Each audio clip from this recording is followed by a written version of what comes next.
Assalamualaikum warahmatullahi wabarakatuh. Salam sejahtera bagi kita semua. Om Swastiastu. Perkenalkan, nama saya Komang Abdi dari Prodi Pendidikan Kepelatihan Olahraga, Fakultas Ilmu Keolahragaan dan Kesehatan Universitas Negeri Makassar.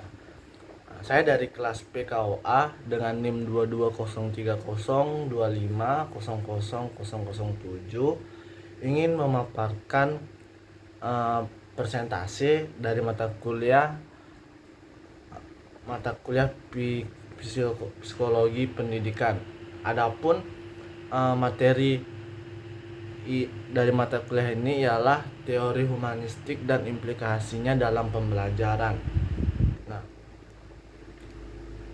adapun yang saya paparkan pada presentasi kali ini, garis besarnya itu adalah menjelajahi teori humanistik dan bagaimana teori ini mempengaruhi pendidikan. Nah, temukan cara menggunakannya dalam pembelajaran yang efektif. Jadi di sini kita akan menjelajahi bagaimana sih itu yang namanya teori humanistik dan bagaimana teori ini akan mempengaruhi pendidikan, dan kita akan menemukan cara menggunakannya dalam pembelajaran yang efektif dan bermakna. Selanjutnya, yang pertama yang akan kita bahas yaitu tentang pengantar tentang teori humanistik. Di sini dijelaskan bahwa teori humanistik mengedepankan potensi pribadi, motivasi intrinsik, dan pemahaman mata pelajaran secara mendalam. Pada slide pertama ini kita bisa melihat bahwa teori humanistik itu mengedepankan potensi pribadi dari seseorang, dimana jika memiliki potensi kita bisa memperjuangkan potensi tersebut. Yang selanjutnya itu tentang motivasi intrinsik. Bagaimana motivasi intrinsik tersebut? Bahwasanya setiap seseorang memiliki motivasi tersendirinya dan pemahaman mata pelajaran secara mendalam. Bagaimana di slide pertama ini berkesimpulan bahwa seorang memiliki potensi pribadi, seorang memiliki motivasi dan pemahaman mendalam mengenai apa yang mereka punya dan pemahaman mata pelajaran secara mendalam. Selanjutnya, prinsip-prinsip utama teori humanistik. Nah, adapun prinsip-prinsip utama pada teori ini ialah memiliki rasa hormat. Rasa hormat itu seperti kita bisa menghormati sesama teman sebaya kita bisa menghormati sesama yang lebih tua, yang lebih kecil, memiliki rasa empati, memiliki rasa kepedulian terhadap sesama manusia, terhadap teman sebaya, terhadap orang yang lebih tua, terhadap orang yang lebih kecil, penghargaan terhadap keanekaragaman, yang dimana yang di sini dimaksudkan bahwasanya kita di sini di Indonesia ini adalah Bhinneka Tunggal Ika, berbeda-beda tapi tetap satu. Di sini kita bisa lihat bahwasanya kita memiliki berbagai-bagai macam suku, adat, budaya. Di dalam teori humanistik ini disebutkan kita bisa menghargai terhadap keanekaragaman tersebut, dan peningkatan kemandirian adalah prinsip utama dari pendekatan ini. Yang dimaksudkannya bahwasanya adalah meningkatkan pribadi seseorang menuju prinsip utama dari pendekatan ini ialah dari teori humanistik ini kita bisa belajar untuk meningkatkan potensi yang ada dalam diri kita sendiri. Selanjutnya itu adalah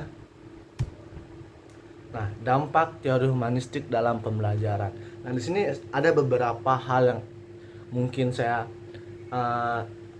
bisa saya paparkan mengenai dampak teori humanistik.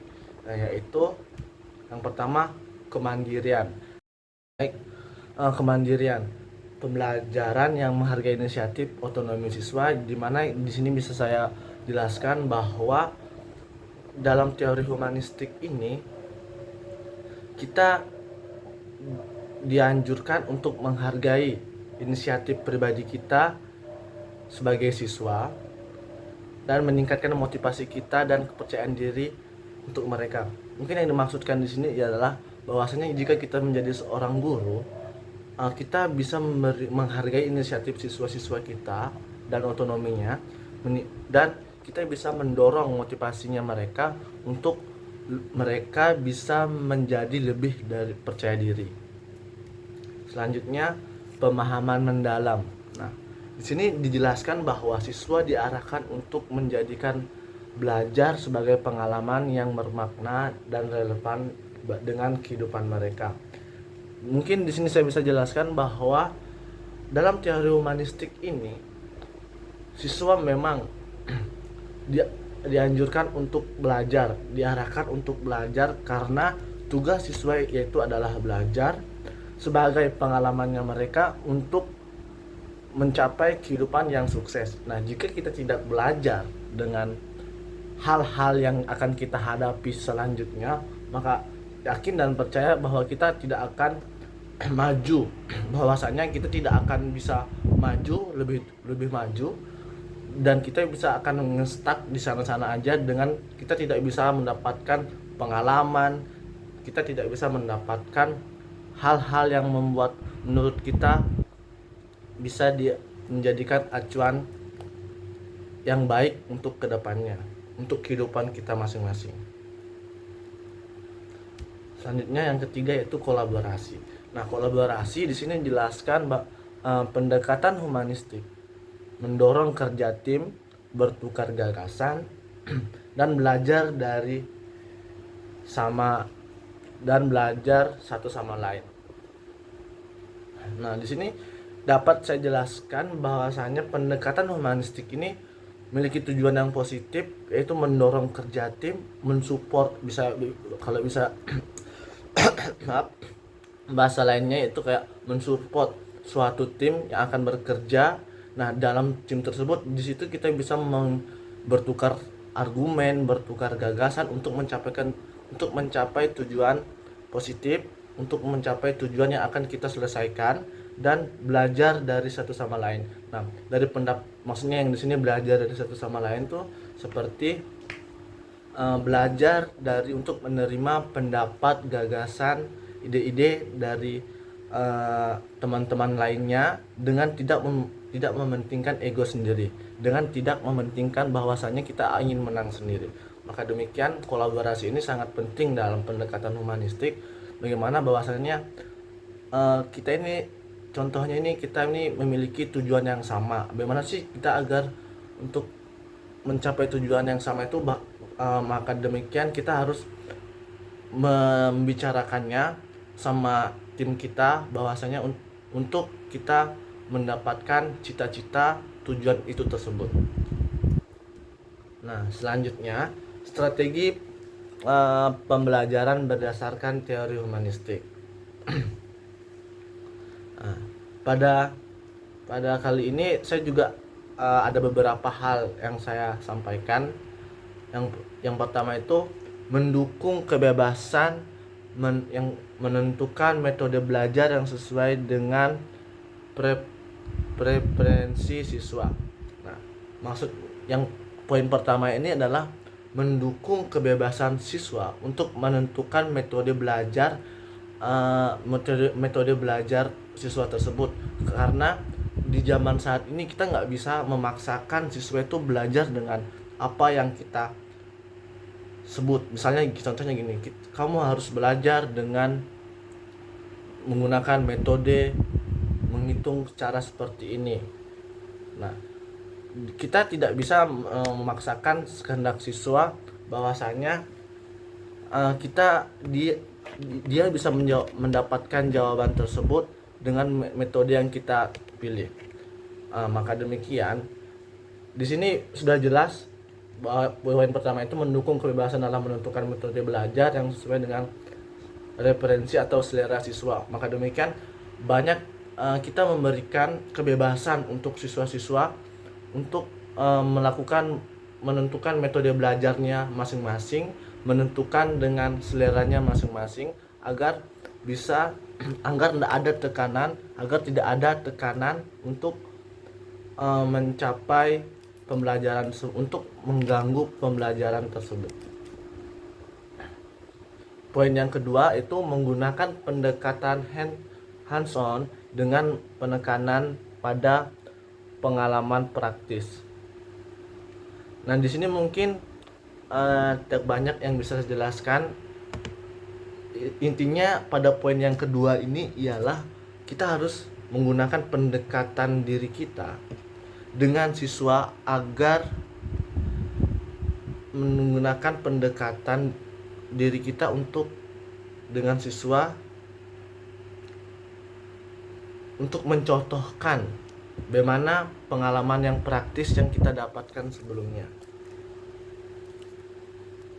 Nah, poin yang ketiga yaitu adalah menerapkan pembelajaran berbasis proyek. Nah, di sini mungkin kita bisa lihat bahwasanya pada zaman sekarang itu siswa tidak cukup untuk diberikan materi yang monoton terus. Maka demikian, kita sebagai guru bisa memberikan sekali-sekali praktek proyek lapangan untuk siswa itu berkembang dalam kehidupannya.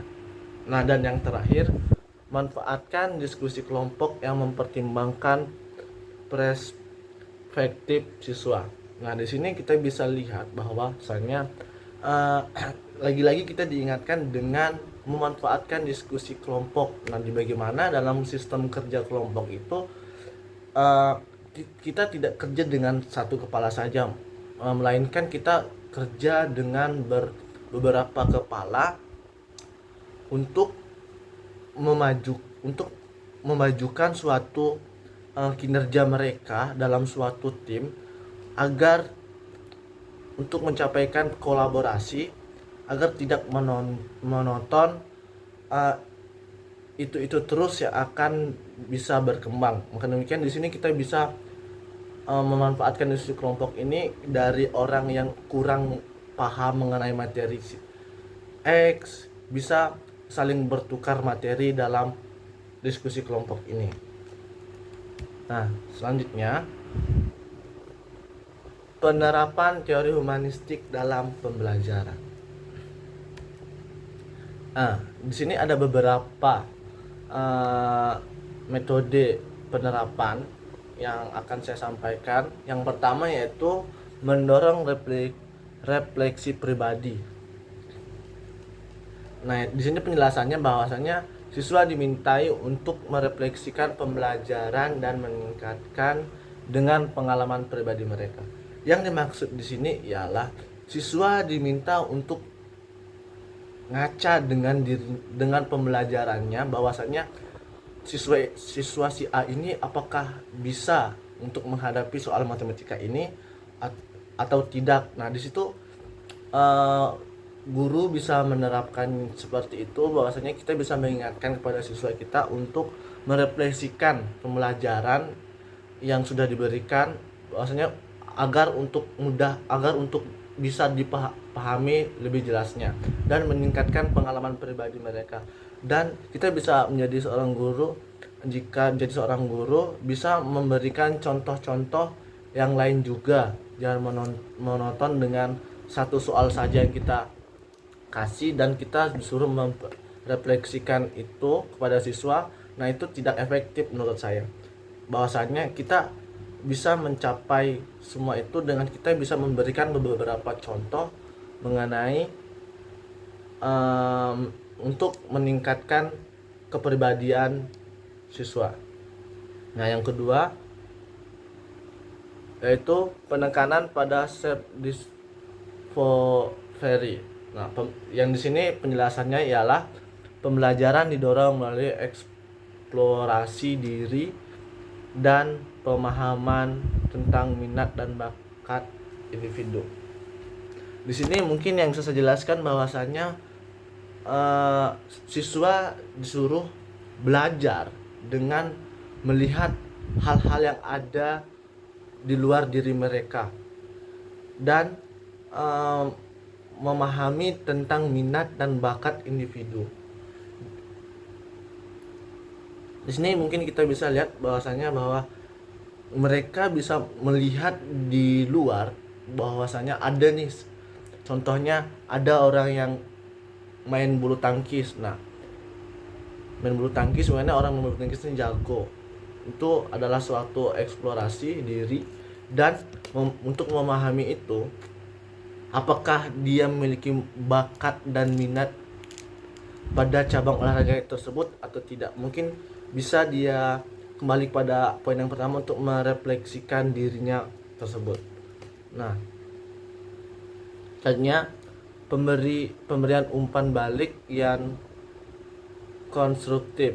Nah, di sini kita sebagai guru dijelaskan bahwasanya guru memberikan umpan balik yang menjaga integritas pribadi siswa. Nah, maksud dari penjelasan ini ialah kita sebagai guru nantinya bisa memberikan umpan balik secara baik-baik pada siswa untuk menjaga siswa itu agar tidak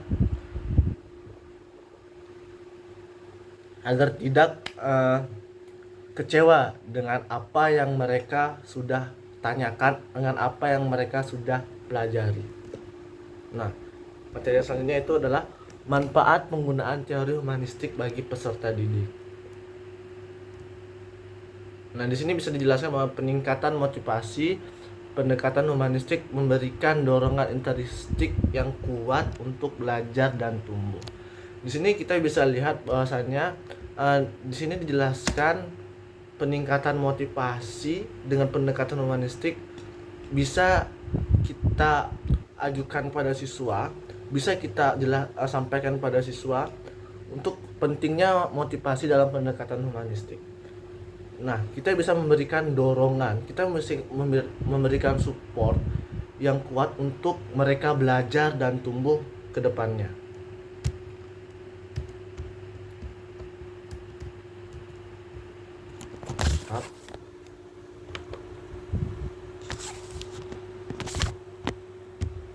Selanjutnya ialah pengembangan keterampilan hidup siswa. Mengembangkan keterampilan interpersonal, kepemimpinan, dan pemecahan masalah yang berguna dalam kehidupan. Nah, di sini kita bisa melihat bahwa kita seorang guru bisa menjelaskan bahwa mengembangkan keterampilan siswa itu penting secara interpersonal.